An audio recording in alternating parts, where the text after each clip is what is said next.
பல்லடம் அருகே காரில் ரூபாய் 2 லட்சம் பறிமுதல்.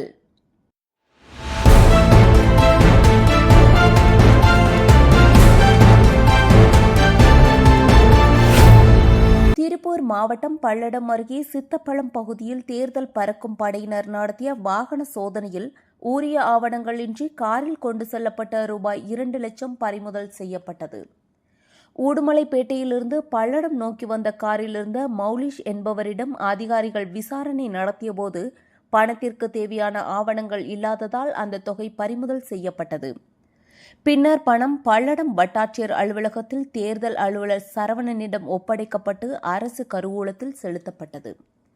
இந்த பணம் மௌலிஷின் மாமியார் தேவியின் மருத்துவ செலவிற்கு கொண்டு செல்லப்பட்டதாகவும் பணம் பறிமுதல் செய்யப்பட்டதால் சிகிச்சை அளிக்க முடியவில்லை என அவரது மனைவி நந்தினி கண்ணீர் மல்க தெரிவித்தார்.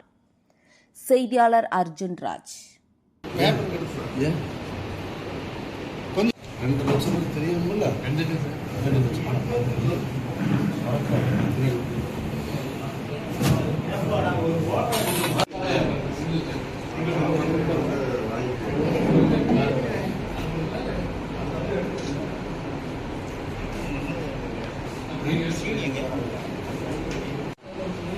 பின்னாடி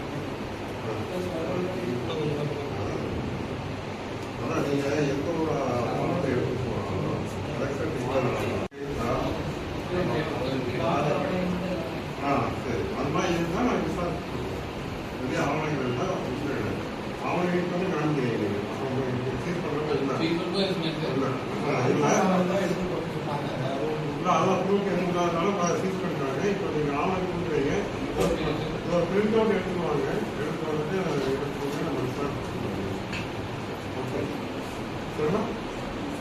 பண்ணிடலாமா? ஒன்றும் அர்த்தம். நீங்கள் ஆவணங்கள் இருந்தால் முறையான ஆவணங்கள் இருந்தால் யாரையும் நம்ம இது பண்ணுறோம். முறையான ஆவணங்கள்